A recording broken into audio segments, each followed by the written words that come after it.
And we are back with the third segment of the GSMC Basketball Podcast, brought to you by the GSMC Sports Network. And in this third segment, like I said previously, we are going to be giving one last NBA recap of the games that went down last night. I already talked about one with Golden State beating the Utah Jazz. Big win from Golden State. Much needed win, much needed game from Klay Thompson. The Utah Jazz, I feel like they should continue to tank. Definitely not looking like a good year for them. But there are two more games that need to be discussed. And the first game that we are going to talk about is, of course, the Milwaukee Bucks as they faced off they played their last game going into All-Star break.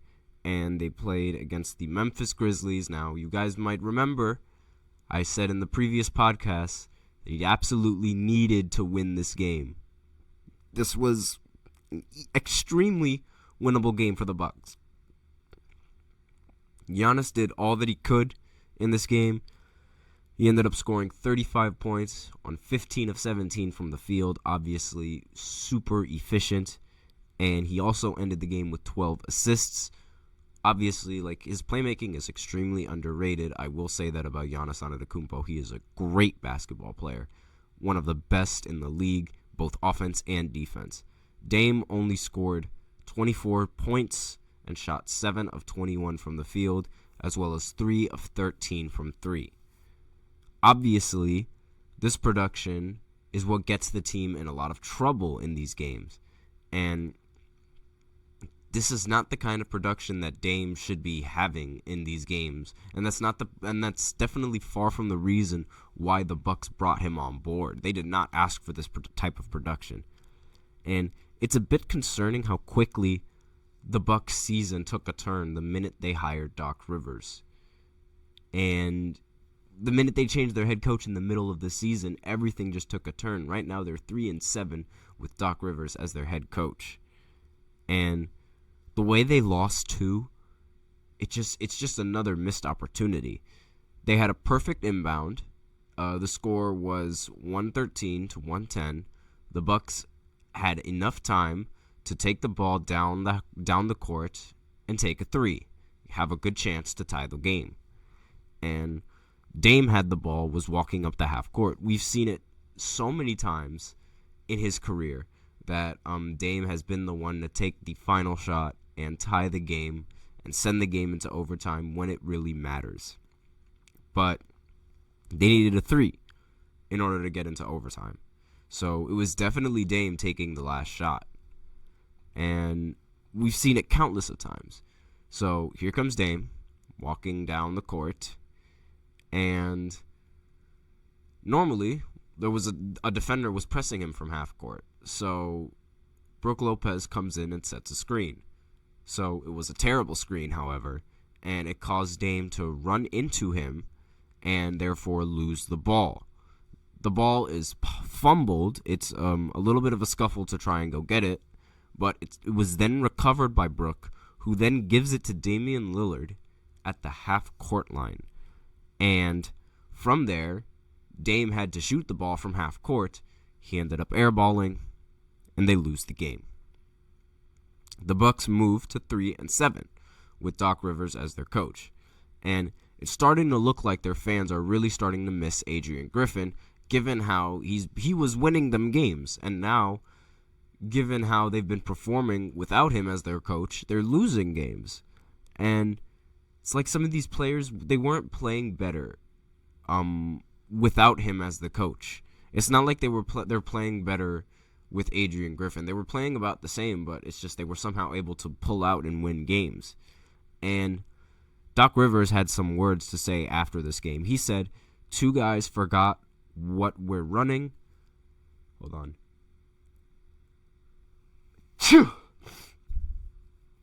Excuse me. But Doc Rivers, he said, quote, 2 guys forgot what we're running. Then we missed a shot and nobody gets back. We had some guys here, some guys in Cabo, end quote. And obviously he was putting a lot of the blame on a lot of these on his players. Now, forgive me if I'm wrong, but a lot of these problems sound like a coaching problem. Like, I get that these players, they shouldn't be forgetting the play, but you should also be, like, reviewing the play enough so that way your players don't forget the play. Like, it's just bad excuse after bad excuse with Doc Rivers, and we can't have that as you can't have that coming in from your coach, especially when he's going to throw players like this under the bus.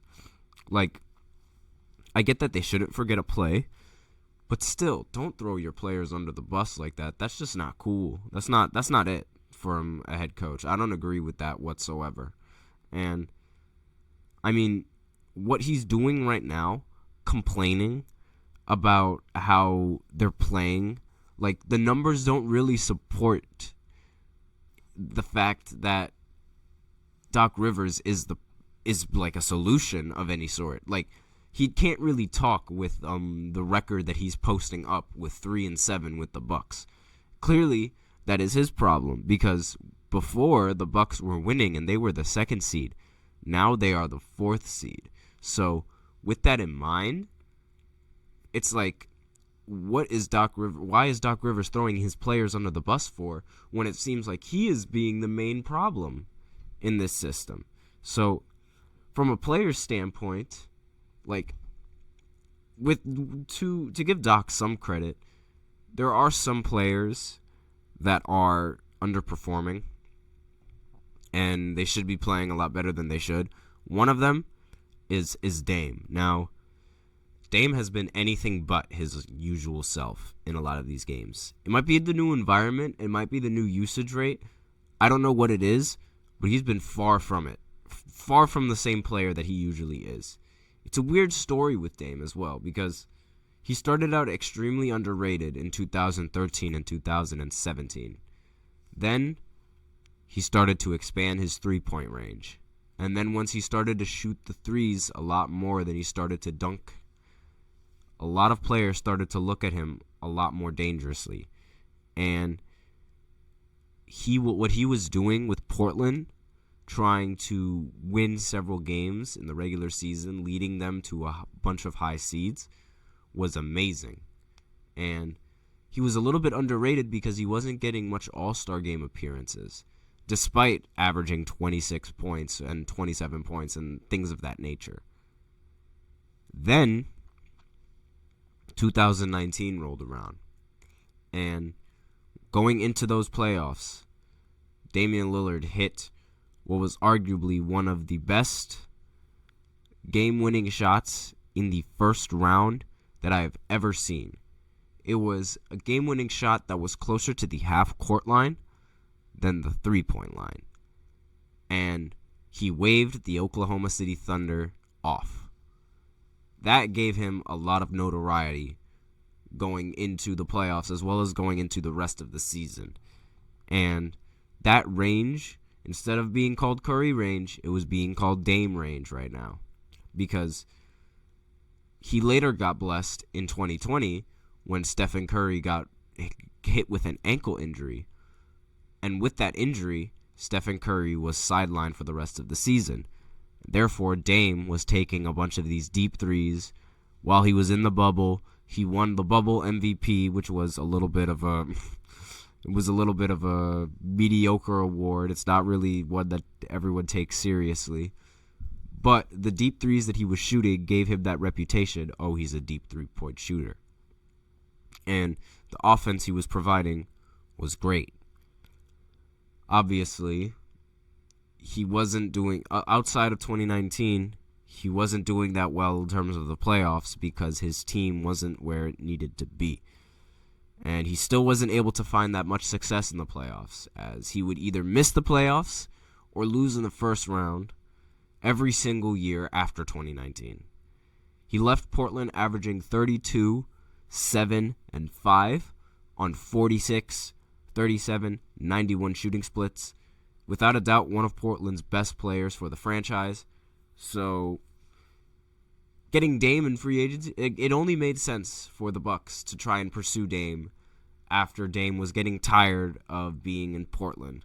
So, and it made sense too, because Giannis would have a very competent point guard. He was averaging 32 points per game, and Giannis would also end up averaging 32 points per game. It looked like the best It looked like the best move available for the Bucks, and it would be another 1-2 punch. It would be Kobe and Shaq one more time.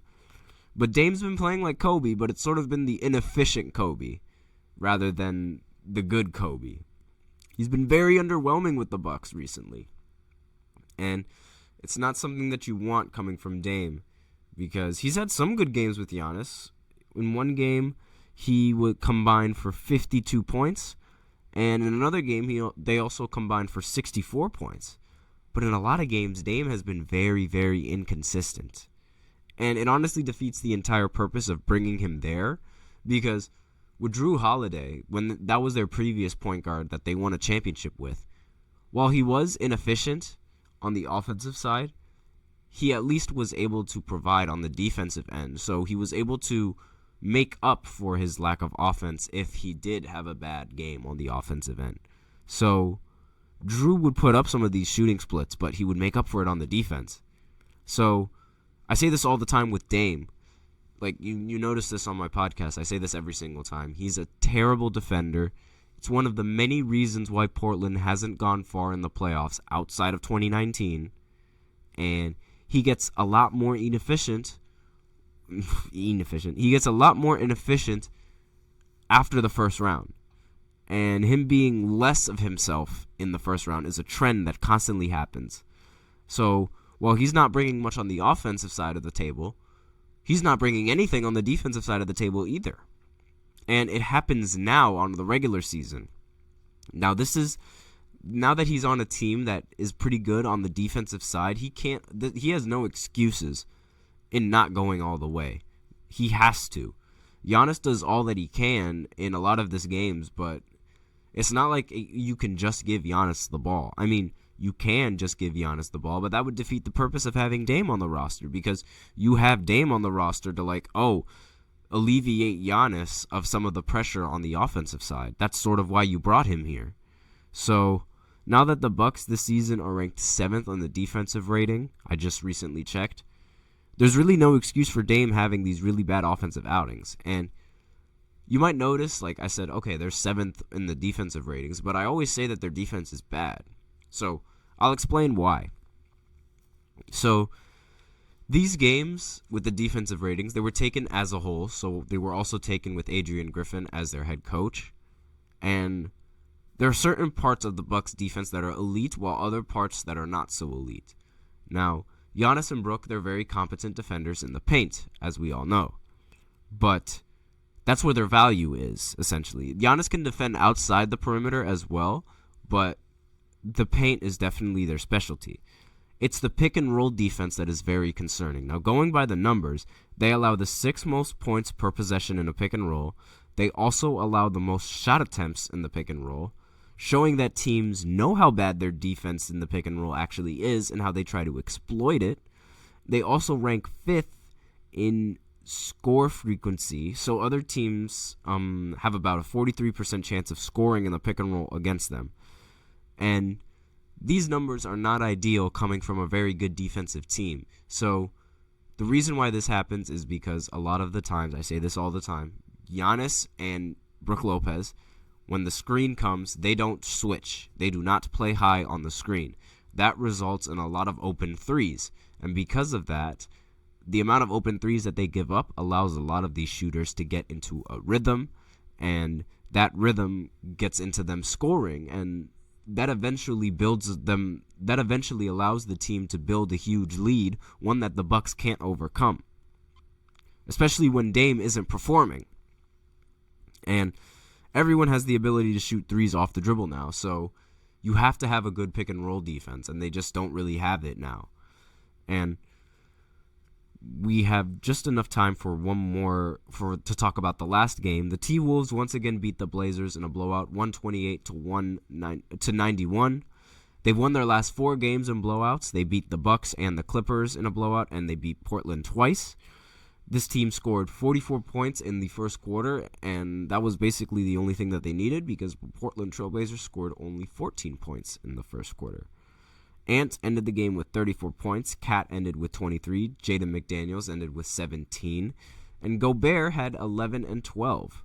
Mike Conley also made an appearance on the scoring list, scoring 12 points. All the starters were in double figures. The Blazers still not going anywhere with the players that they have in their roster. Jeremy Grant ended the game with 20 points. Scoot Henderson ended the game with 15, and that was really the only positive for Portland as of right now. The only Scoot only having 15 points, I mean, that was all right. Only scoring 14 points in one quarter as well is very bad. The Wolves shot bad from 3 as well, but they made up for it, shooting 51% from the field. And the Portland Trailblazers also shot very bad. They shot 37% from the field and 27% from 3. Nothing much to say about this game. It was basically the same exact story as I've been saying for both of these teams. And before I break into the second segment, I have the fourth segment, the fourth and the final segment. I'd like to talk about some key takeaways of the season. The Sixers are not going to make it far, and they're actually going to be worse than I thought. The Knicks are much better than I thought. The Celtics are better than I thought. Pacers' defense is really bad. The Clippers are a good team. The Thunder are not the team that I thought they were in the beginning of the season, and therefore I believe they're going to be a first-round team. The Wolves could be better than I thought, and they could potentially make a deep run. And the Lakers and Golden State as well could be a lot better than what I had previously thought. Those are my takeaways going into All-Star break. And with that, we are going to break into the fourth segment of the show where I talk about the matchup of the week. So stay tuned for that after this short break.